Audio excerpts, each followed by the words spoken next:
Waziri Mkuu wa Jamhuri ya Muungano wa Tanzania, Mheshimiwa Mwigulu Nchemba, amewaagiza wakuu wa mikoa, makatibu tawala pamoja na wakurugenzi wa halmashauri kusaidia katika kukuza biashara zilizopo ndani ya maeneo yao kwa ajili ya uimarishaji na uwekezaji hasa katika sekta binafsi. Ameyasema hayo Machi 11, 2026 katika mkutano wa kuhakiki rasimu ya pili ya mpango wa kuboresha mazingira ya biashara na uwekezaji uliofanyika katika ukumbi wa Kambarage Hazina jijini Dodoma.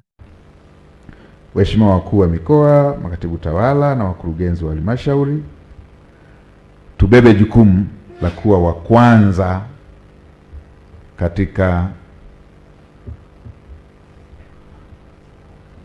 kupeperusha hii dhana ya uwekezaji katika maeneo yetu na masuala ya kukuza biashara, na tukuze pia biashara zilizopo.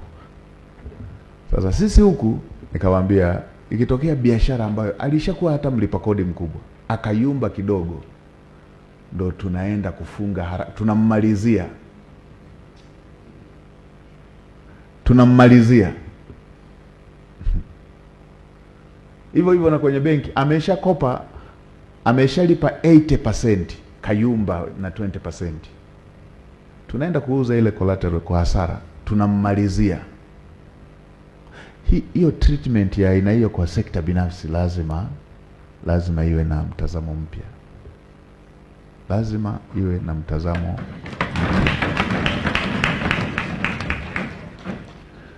Kila mtu awe na appetite ya kuona sekta binafsi business inakuwa, na ile ambayo imeugua inapona, na iliyougua ipone.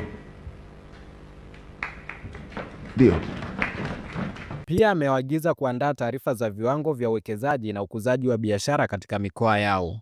Tunapokuwa ziara huwa tunapata ile taarifa ya kwanza kabisa, hali ya mkoa ni salama. Sasa tuanze kama tunatembeleana mwaka mpya, tupate na taarifa tumeongeza uwekezaji kwa kiwango gani katika mkoa wetu. Katika mkoa wetu tumeongeza uwekezaji kwa kiwango gani? Katika mkoa wetu tumekuza biashara kwa kiwango gani? Mpya, nilisikia comment kutoka kwa moja wa msemaji, mpya kwa kiwango gani? Mimi ni Felix George na hii ni Open Online Media.